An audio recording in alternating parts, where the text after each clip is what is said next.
Long ago, in a valley where the meadows bloomed with endless flowers, lived a young fox named Fira. She had a beautiful red coat that shone like fire in the sun. But what made her truly special was not her fit, was her clever mind.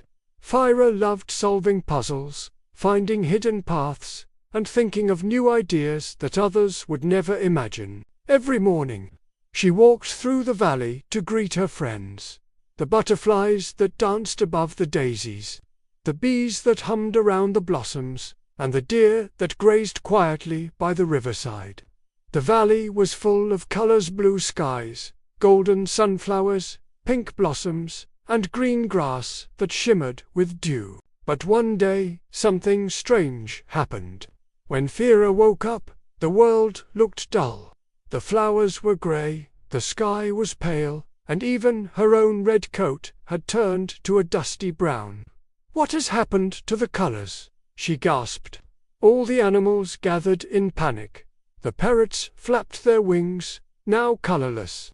The butterflies wept, "Without our colors, how can we dance in the sunlight?" The deer looked worried. "The forest feels sick. Something has stolen our beauty." Then an old tortoise spoke slowly. "I have heard of such a thing. Deep in the caves of Echo lives a creature called the Shadow Serpent. It feeds on colors, keeping them locked away in crystal jars. If no one stops it, the world will stay gray forever." The animals shivered. None dared to face the serpent, but Fira stepped forward, her eyes bright with determination. "I will go," she said. "I may not be the strongest, but I am clever, and perhaps cleverness can outsmart even a serpent." And so she set off toward the mountains where the caves of Echo lay hidden. The journey was long.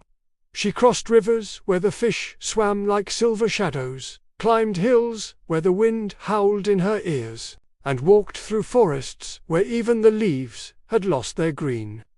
Along the way, she thought about how she could defeat a serpent that fed on colors. She had no claws sharp enough, no strength to fight. But perhaps she didn't need to fight at all. Finally, she reached the dark cave. Inside, glowing jars lined the walls, each filled with swirling colors: reds, blues, yellows, purples. The shadow serpent coiled around them, its scales black as coal, its eyes glowing like embers. When it saw Fira, it hissed, "Another foolish creature who misses the colors. Leave, or I will take the last light from your eyes." Fira stood tall, though her heart pounded. "Why do you steal the colors?" she asked.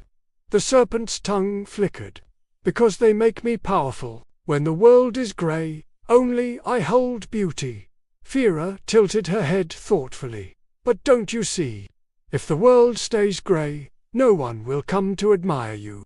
No flowers, no butterflies, no sunsets. You will be the only thing left to look at, and soon no one will look at all." The serpent paused, uncertain. Fira continued quickly. "What if, instead of stealing the colors, you shared them? You could let the colors flow, and the animals would praise your beauty every day. You would be remembered not as a thief, but as a giver of light." The serpent's eyes narrowed. It was not used to such words. "And why should I trust a little fox like you?" Fira smiled slyly. "Because cleverness is not about tricking, it is about finding better paths. I don't want to fight you, I want to help you shine." Her words echoed in the cave. Slowly, the serpent uncoiled. With a great hiss, it knocked over one of the jars. Instantly, the color blue escaped, rushing out into the sky. The cave lit up with a glow of bright sapphire. The serpent hissed again, but softer this time. It smashed another jar. Green flowed back to the forests.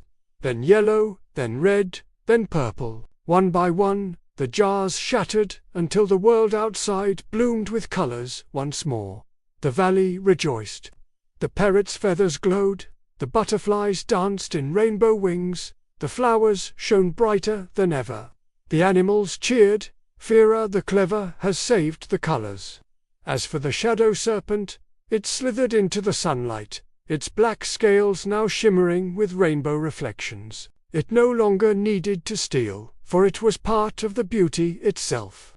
From that day on, Fira was celebrated not only for her cleverness, but also for her wisdom, that true power is not in taking, but in sharing. Moral of the story: cleverness is not about tricking others, it's about finding solutions that bring light to everyone. Sharing beauty makes the world brighter than keeping it to yourself.